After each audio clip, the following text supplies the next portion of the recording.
An historic day for broadband on tap at the White House. $197 million in CPF awards for Washington State. Tentative grant awards from Michigan's Broadband program, and the FCC wants all-in pricing from cable and satellite providers. Those stories and more on This Week in the Broadband Universe. Hello everyone and welcome. I'm Craig Corbin. The long-awaited Broadband Equity Access and Deployment Allocation announcement is finally here, and it will come a bit earlier than expected. The White House has scheduled the major infrastructure announcement for Monday, June 26th. That's just ahead of the June 30th date previously scheduled by the NTIA. States will learn what their share of the $42.5 billion BEAD program will be. Those allocations based on the second version of the much-maligned FCC National Broadband Map, which was released earlier this month.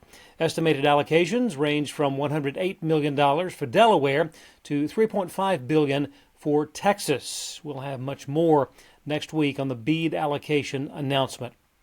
Word from the U.S. Department of the Treasury approving nearly $196 million from the Capital Projects Fund for broadband projects in Washington State.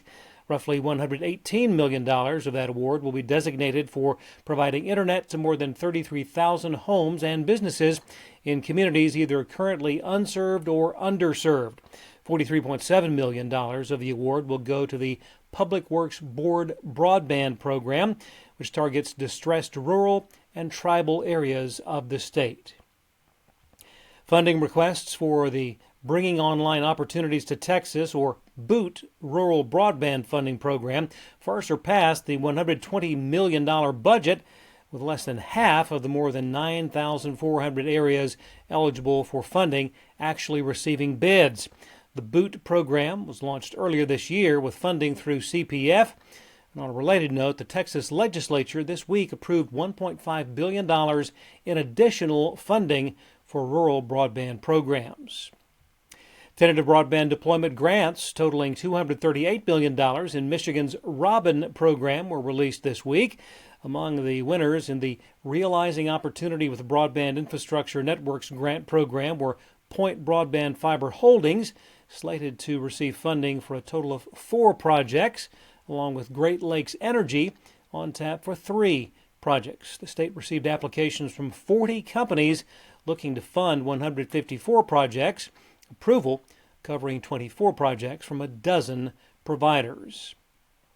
Yet another capital projects fund announcement, this one from Iowa Governor Kim Reynolds, with plans for a $148 million broadband funding program.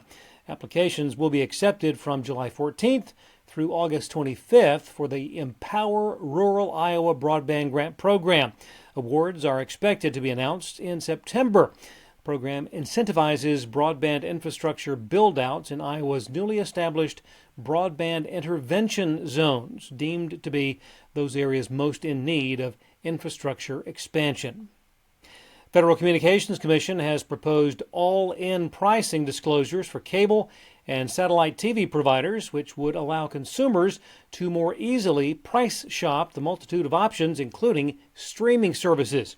If approved, this would mark the first time imposing customer service obligations on satellite providers. The notice of proposed rulemaking calls for providers to clearly and prominently display the total cost of video programming service. Many advertised prices do not reflect rights fees, surcharges, or taxes. From the FCC to the FTC, Federal Trade Commission this week filing suit against Amazon, alleging that millions of consumers were duped into unknowingly enrolling in the Amazon Prime streaming service.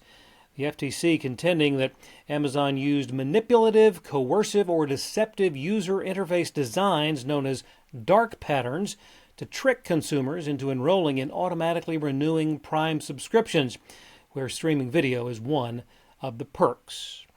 Emergency Connectivity Fund awards announced this week totaling $21 million for programs in Georgia, Minnesota, Nevada, New York, Texas, and Wisconsin.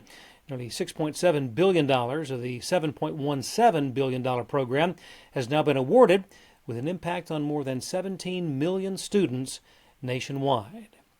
The Advanced Colorado Broadband Grant Program has officially opened, with applications accepted through August the 21st. The program is funded by awards from the Capital Projects Fund. Officials in Colorado hope to see an impact from the program as early as next year. Video streaming continues to grab a larger share of overall TV usage. According to Nielsen's The Gauge, streaming grew to 36.4% share in May, with overall TV usage declining for a fourth straight month. Roku Channel hit a record for them, a 1.1% share during the month. And finally, if you're looking to stretch the legs a bit and do some good at the same time, registration is now open for the Foundation for Rural Service annual Rural Run virtual 5K. Just sign up now, then complete the 5K by heading out, running 3.1 miles in your own neighborhood at some point during the month of September. Foundation for Rural Service is the philanthropic arm of the NTCA, and proceeds from the Rural Run 5K support programs including scholarships and community grants for students and organizations in rural areas all across the country.